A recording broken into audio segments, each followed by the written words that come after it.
Hello. Today we're going to make a couple ceviches. We're going to make your standard simple ceviche.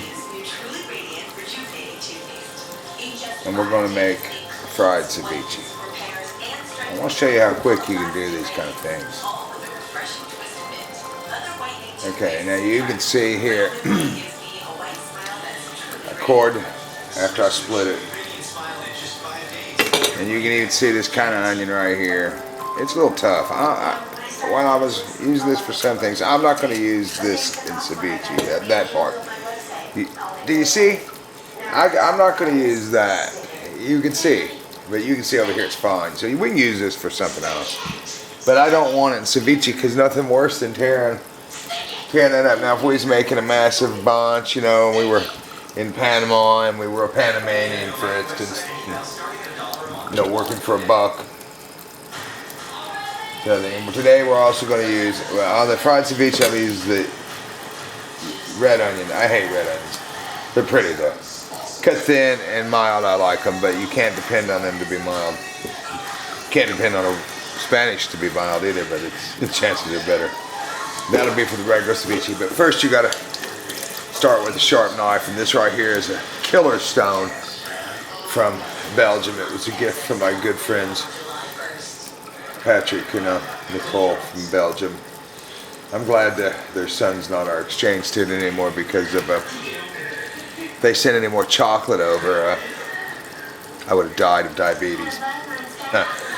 They're very nice people. But this is a bad to the bone stone here.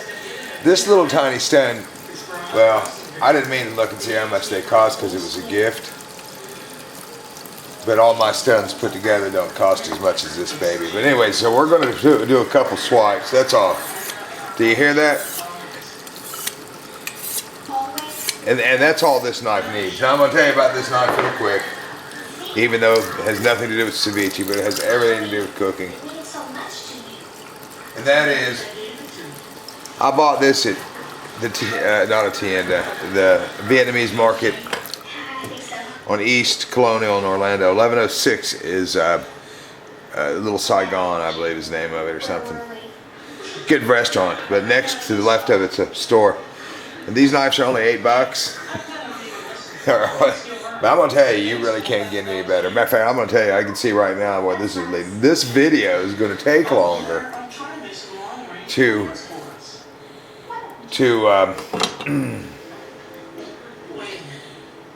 my sidetracking and telling other stories than to actually do the chopping of the ceviche.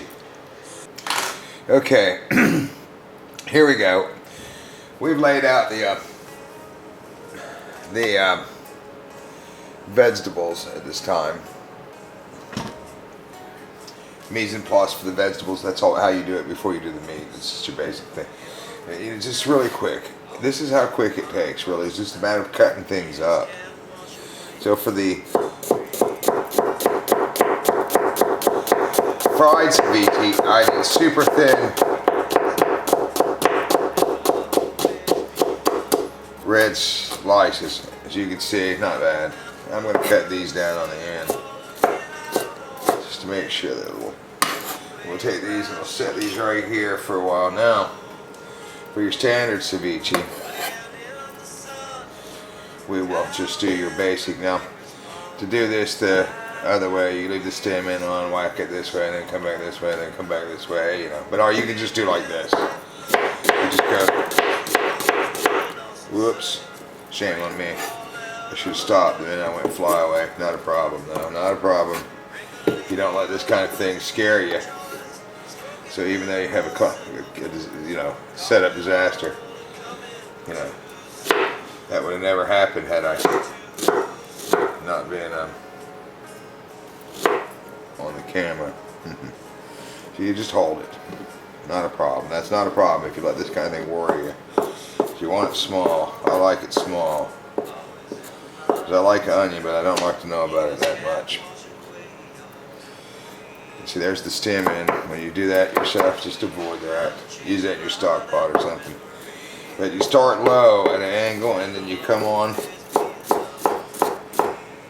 And you can see, straighten it up as you go across. Just knock that baby over, because or you'll get, see, whoops, easy enough. Let's see. Shame. Okay, bang, bang. That's really the problem, is people see it when they just have to cut all them dang onions.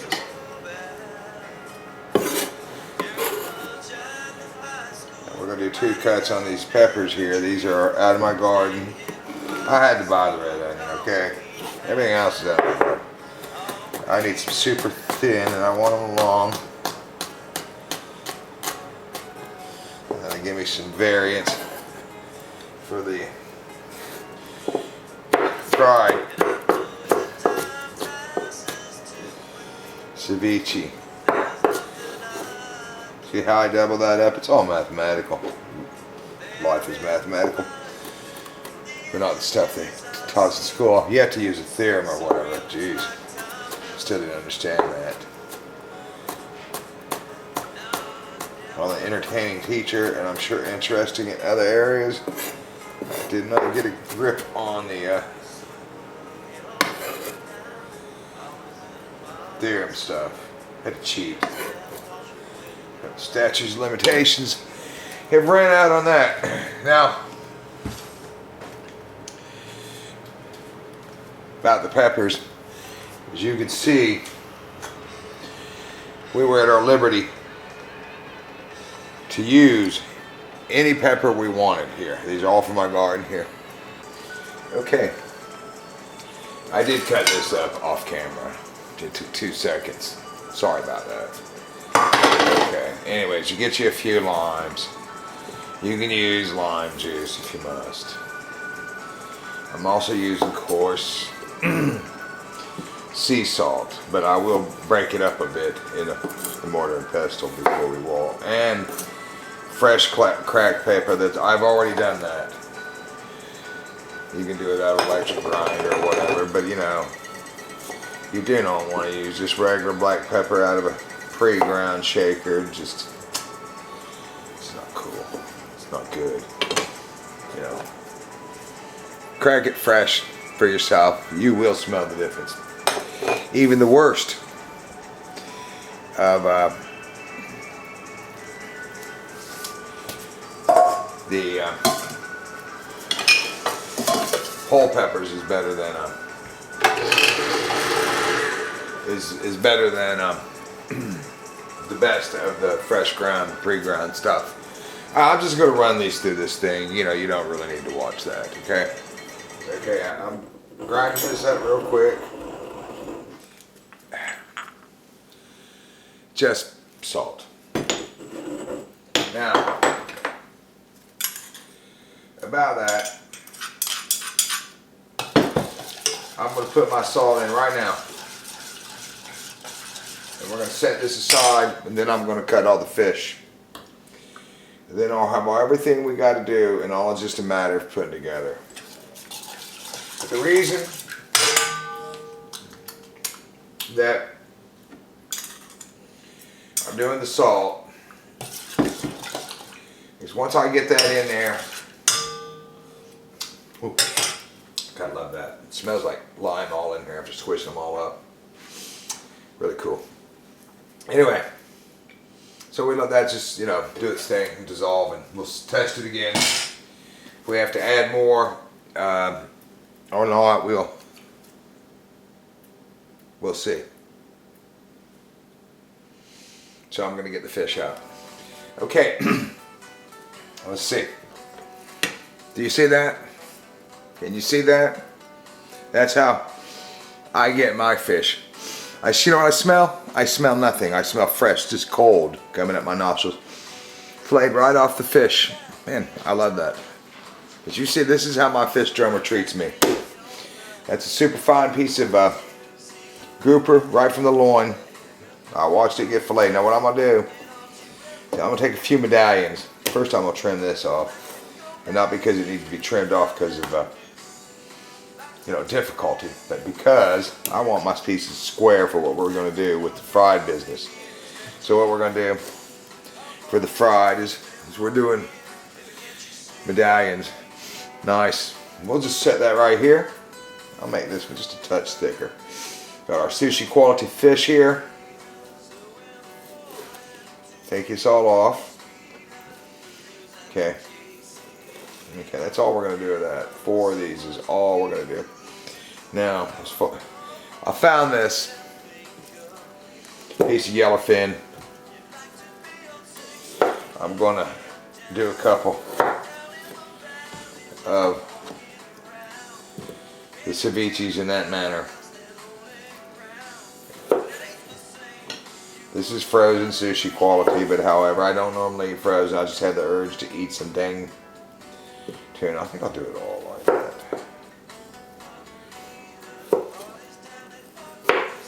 Give this piece to the dog. Yeah, like that. Okay, now as far as the rest goes, just cut that stuff flat before you go. Cut it into manageable pieces. It's always good to keep it still with you because your knife will perform considerably, or a sharpening device. See how you're cutting it there? It gets stickier. The more you use your knife, the more stickier it gets. If you're doing one, so but you see that I have cut. I'm gonna take these out of my way. Not that they were terribly in my way. They can sit right there, nice enough. Anyway, you see?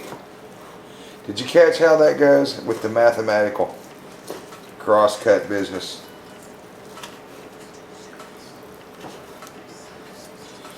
And the firmer this is, if you put this back in the freezer and firm it up,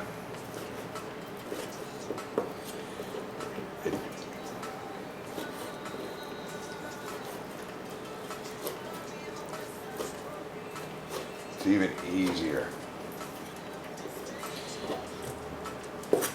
Okay. Sooner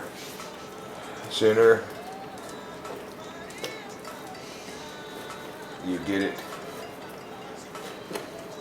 I mean, the smaller you cut it, the faster it kicks to get done.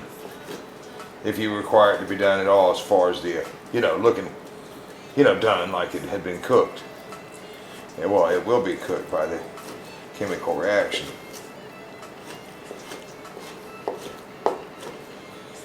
Okay, as you can see, this is going on right nice. Run over that a bit. Okay, we're almost done. This is the hardest part right here. It's cutting the dang fish. Wish I could find somebody I could rely on to cut it for me. I mean, when I do the big giant batches. Because, well, I don't want any big pieces. It's hard enough cutting. I did get a couple big pieces. I often thought about putting it in my buffalo chopper, but I think hand cut's the way to go. So I'm done with the cutting of the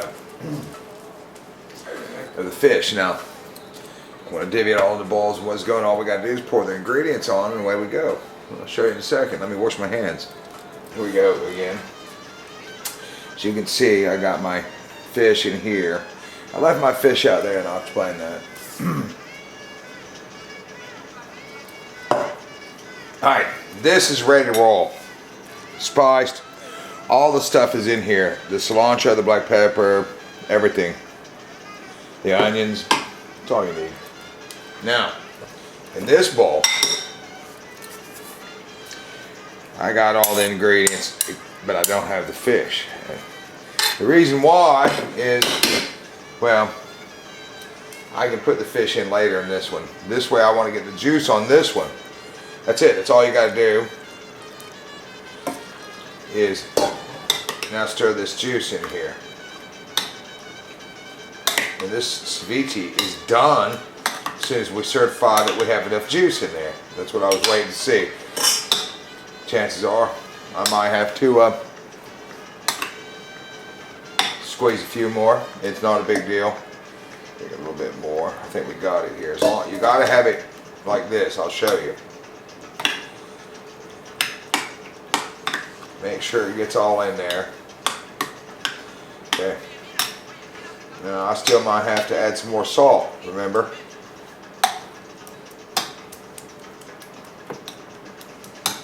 See, you want the juice on top, see? Do you see that? Tiger milk. Okay, put the rest here. Yeah, a little bit there more. Now I like a little extra juice just in case you go out drinking. It will take care of your problem. So all you got to do with this, cover it with cellophane and into the fridge. Now take this.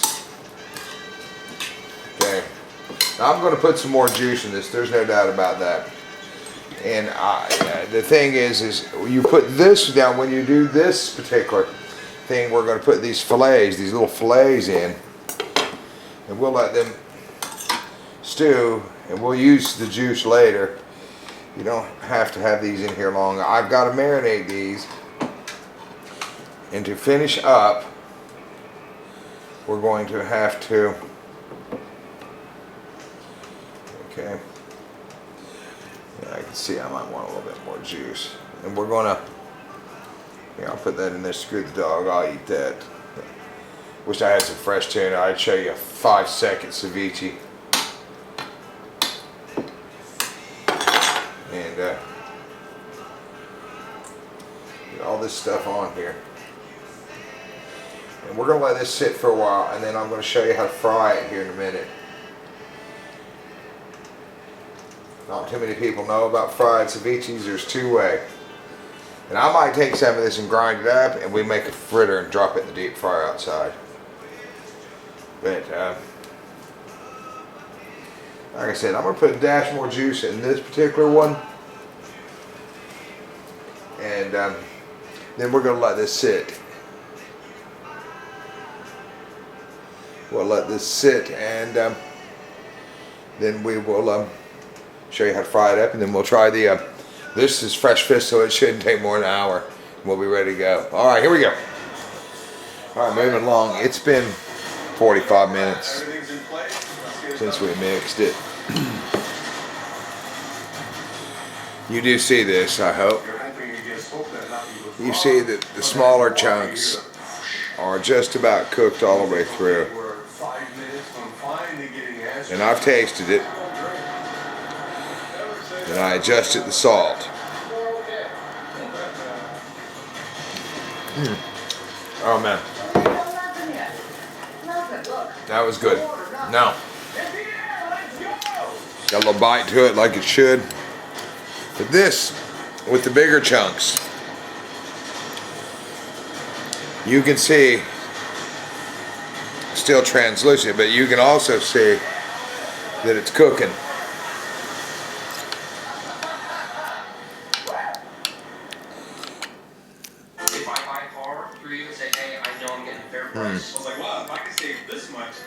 See how the red onions colored the water?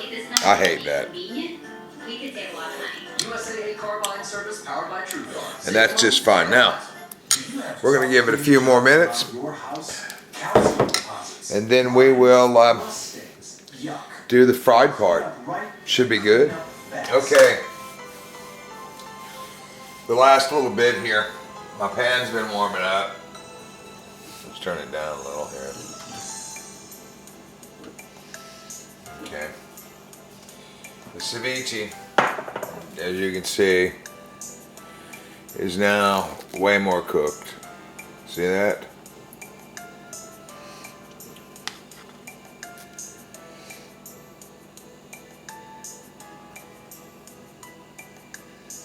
Okay. So all we got to do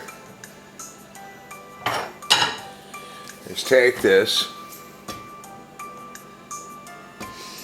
and dredge it like so. Easy. That's it. Let's see. Okay, we're a little warm. Let's get the heat off that. Not a problem.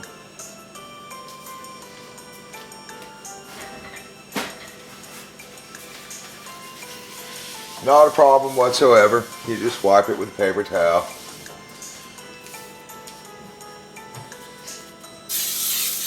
Probably work out for in like so. Throw that in like so. A little piece of tuna. I can smell my arm hair burning. Nice. Okay. Yeah, let's throw that in too, why not? Doesn't take much. We'll put all the grouper in. That's going to be good. I told my son I would share with him, but I don't know. He's been a good boy.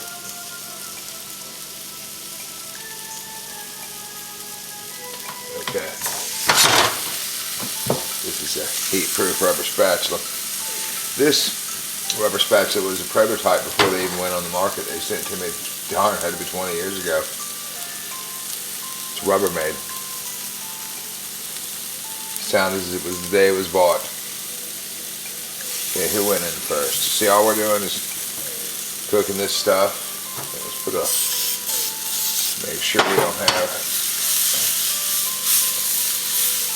Okay, I don't think we're going to need much. We're just looking to do that. And I use white cornmeal. You can see it's fried. Okay. We'll let it sit on the back side like so for a bit.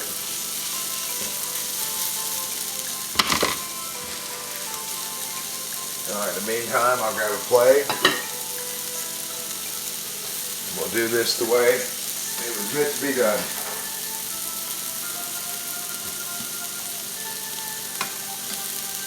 Okay.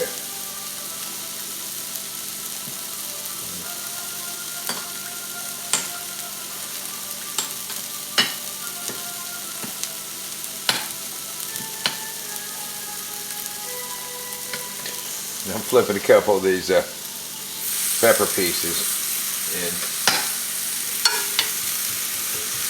Oh, by the way, I juked up my other ceviche a little bit. I put a little of this in it.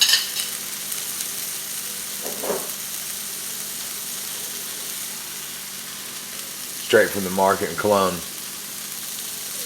That was a gift from Gold Coast Tours down in Panama.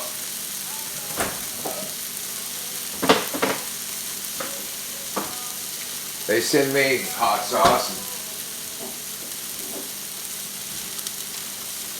Of course, we have our own, as you well know. Alright. Uh-oh. You're not looking to cook the fish at all. You take your fish, like so. Like so. Uh-oh. Whoops. Alright, cool. Just set these around here and there. Okay. There, nice. Ouch. Burned the hairs off my hands. You do want a gas oven if you're any kind of a guy that likes to, a person that likes to cook. And we'll set that there. Now, what you do is, okay, to finish this up, all you got to do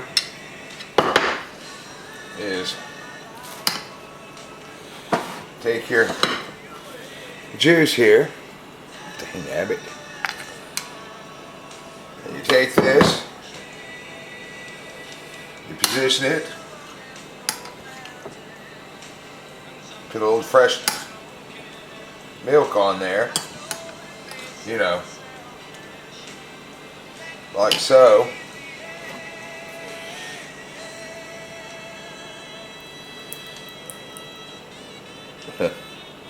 Anyways, there it is. See if we can get a better view of it here. That's fried ceviche. You can get it in Panama, probably in Peru too. Now I got another kind of ceviche, fried ceviche, that I want to make. I'll do that on the next go around. It's more like a fritter. In the meantime, there you go. Make a ceviche. It's not hard.